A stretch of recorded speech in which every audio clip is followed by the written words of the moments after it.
Let's go to our next story. You know, financial restructuring involves the altering of the capital structure of a country, specifically when businesses are unable to meet the servicing requirement of existing debt obligations. In what could be termed a case of financial restructuring, President Bola Tinubu has cleared Nigeria's legacy debt at the International Monetary Fund, IMF. And Nigeria, we can tell you, has exited the list of countries that are indebted to the IMF. The next step would be to build on this relieving news, Adewale. I think no matter what we say about the current regime, for me, I think this is a landmark. For me, it was shocking to me. I never knew that we could clear up the debts in just 2 years.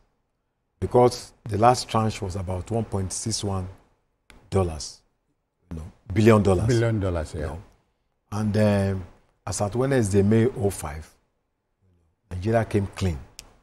Out of about 90 countries that has the biggest debtors. Yeah. Nigeria exited that zone. I think this is a hoot minus. By July 2024, it was $472 billion dollars, yeah. you know. So to be able to pay back, you know, and also to have paid back the money we got, funds received, you know, on COVID-19, you know, the rapid financial investment. I think this is quite remarkable. And the implication is that Nigeria will no longer be using sometimes 90% of our earnings to service debts. So it means we are going to plug back the country's resources into meeting social and economic obligations that the people really need. So I think it's a very good stand. It's a very big news for Nigeria. And I think even financial investors all over the world are shocked that within just 2 years, what is the miracle? So I think it's the biggest news right now for this country. Because, you know, Mr. President is a money man, if you understand what I mean. That's his background. You know, so he knows how to do business. You see what I mean? He's a businessman, so he's business-minded, and so he knows how to walk, navigate. He wants the world to know that Nigeria is ready to do business, and that Nigeria is serious about fulfilling its obligations. If you want to do business with people, you want them to take you seriously. You have to show them that you are serious about fixing the economy. They are interested in seeing whether you are interested in reform or not. And this president has shown that he is interested in taking bold steps and difficult decisions in line with reforming, in line with reform that our economy critically needs. So he's already demonstrated that. He came into office at a time when we were owing all kinds of creditors. In the aviation sector, people could not repatriate their funds. I remember that. And some of them even decided to exit Nigeria. Because what is the point? You are working here, you are making money here, and you can't repatriate your funds. You are owing them. Those obligations have now been cleared. In the region of $7 billion. That's a lot of money. Oh, yeah. $7 billion. Okay. Those obligations have been cleared. There is no better way to communicate to the world that Nigeria is ready for business than what the president has done through the CBN governor to clear those obligations. So if you want to come into Nigeria now to do business, you now know that your interests will be taken care of. It's not a case of you are working and you cannot repatriate your funds. Nobody wants to get into such nasty arrangements. We've been able to do that. And I think that we have not given the government credit enough even for that. We are in a good place with the UAE, for example, with the Emirates airline. Emirate Air. Yes. With the airline, we are in a good place with them because we have honored our obligations. So we are not seen as a pariah anymore. The other day when Ayata was talking about obligations to airlines, the biggest chunk of those unmet obligations came from Nigeria. Right. As a Nigerian, we should be ashamed. But the government has dealt with that problem. That is one. And then we have this. The special drawing rights is not as humongous as the loan that was paid. I saw some people who are never happy when Nigeria makes it takes a giant step. This giant leap. They do not want. It is the negative stories about our country that excite them. I don't know where they came from, because a person who truly loves his country cannot be banging his head against the wall just because something good has happened to the same country.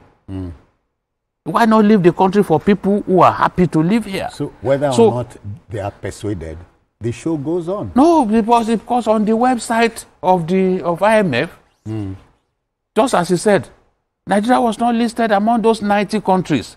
So making a mountain out of a molehill, that there is still some money that has not been paid, the principal has been cleared. Okay. The special drawing right, and look, they still have time to even pay that one. We are just in the 4th month. That one is not a lot of money compared to what we paid. Give a little credit. Because for some of those people, when they do little things, maybe they give a little money to those who hang around them. They want to be praised. They want to be, to be thanked. Even the following day, thanks for yesterday. But you see somebody do something, you are reluctant to even acknowledge that this is something good about our country. Why do people subject themselves to this level of frustration? That you are frustrated about good things happening in our country. I wish I understand. What crazy choice? I don't understand. Now this, whether we like it or not, Statisticians, one of the most famous data companies in the world, have already said that Nigeria has hesitated. So whether you choose not to believe or not is your problem. The reality is there. The reality is a stark reality. It's as apparent as daylight that we have met that obligation. It is said the only way to create the future is to invent it. We are doing it now. We are telling the world we are ready. See, now, not just that. States are also paying their debt. Yes. You heard the story of Jigawa. You heard the chunk of debt that Jigawa has paid because they are getting more money now from the distributable revenue from the center. They are getting more money. They are able to spend some of that money to clear their indebtedness. So at the end of the day, if we are not bogged down by debt servicing, you will be able to free good funds for infrastructure, for education. You'll be able to free more funds to develop the country. That is why we should be happy and not subject ourselves to unnecessary mental agony because something good is happening in our country. Because these good things will continue to happen. And I've said it's not about the president. It's about our country. Yes. So those going about preaching Nigeria is bad, Nigeria is this, why don't they go and live in another country? If you don't see anything good in your country, then go elsewhere. Go elsewhere. Go to Rwanda and see whether you'll be permitted to say some of the things you say in public. Go there now. We are talking about, Nigeria is going to become a one-party state. So in Rwanda, does Kagame agree not to score 94% of the votes in an election? Does he agree? If it's less than that, Kagame does not believe that he has contested an election. It's for me, you are seeing the promised land and we are moving towards that. So why should it bother anybody that we are moving towards having a clean bill of health. We have suffered enough. Enough is already too much. As at the first quarter of 2023, Nigeria was indebted to the tune of $114.35 billion. That's about 80, that's about 88 trillion naira. So to be able to remove that backlog, I think is a very that's something we need to. Of course, we admit there are a lot of things that we really need to do, especially in terms of fighting corruption, in terms of security. But we should be honest enough to admit where progress has been made. Years back was servicing of debt over 90% of our earnings. That's very bad news. And when you are able to clear your debt, you are bringing in, you are reinforcing a new trust, global trust in your economy. You know, when President Obasanjo came, he was able to get, debt forgiveness because we are just coming out of the military. So there was a lot of global sympathy. Those debts were mainly owned by the military. But in this case, it's a different case. It has to do with working hard day and night to ensure you are able to save, a lot of funds to be able to service and pay up these debts. So, and besides, Mr. President knew that the table was an urgent one. Sure. Before he elected to take the job. So, but he's delivering. So I think what Nigerians now expect to see, okay, now we have cleared the debt. We are not going to be servicing debts again. We want to also see transformation in terms of health, in terms of roads, in terms of infrastructure, in terms of electricity. So that is the challenge we are throwing before the regime to use the excess fund that will now come in to address these problems. One thing at a time. So, but we are really, it's a huge thing. Within 2 years, it's remarkable. I doubt if any government has ever done that. The one I talked about earlier, those indebtedness to those airlines. Even look at ASU. We've not had strike for about 2 years. And we're having strike almost every 6 months. Sometimes last year, just because funds has been released to, So I think these things to be recognized if we want to really be fair.